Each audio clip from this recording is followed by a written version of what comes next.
వాజ్పేయి సూర్యచంద్రుడు లాంటి వాళ్లన్నారు మంత్రి Kollu Ravindra. New housing board సర్కిల్లో ఎన్టీఆర్ కాంస్య విగ్రహాన్ని కమ్మ సంఘం ప్రతినిధులు ఏర్పాటు చేశారు.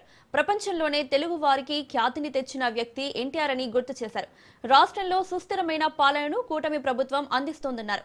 ప్రజా సంక్షేమంతో పాటు యువతకు ఉద్యోగ ఉపాధి అవకాశాలు కల్పిస్తున్నామని, పెద్ద ఎత్తున పరిశ్రమలను తీసుకువస్తున్నామన్నారు.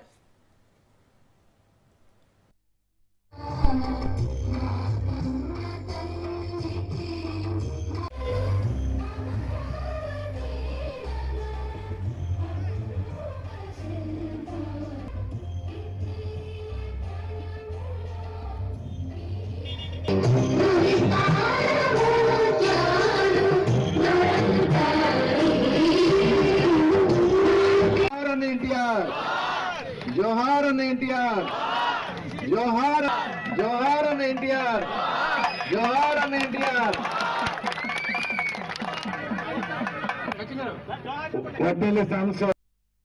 సంక్రాంతి శుభాకాంక్షలు. తెలుగు వారికి అతిపెద్ద పండుగ సంక్రాంతి పండుగ.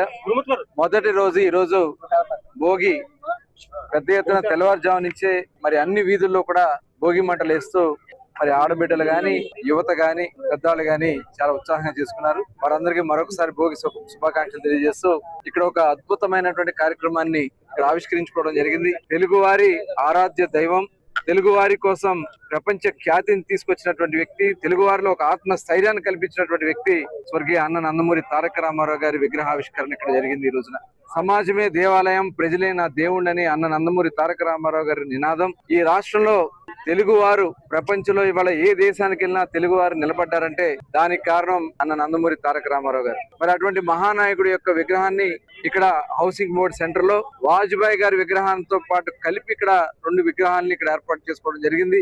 మరి ఆల్రెడీ వాజ్పేయి గారి విగ్రహాన్ని నారా లోకేష్ గారి చేతుల మీదుగా బీజేపీ రాష్ట్ర అధ్యక్షులు మాధవ్ గారు కూడా ఓపెనింగ్ చేయడం జరిగింది. అన్నగారి విగ్రహాన్ని ఈ రోజున ఆవిష్కరించుకున్నాం. మరి చాలా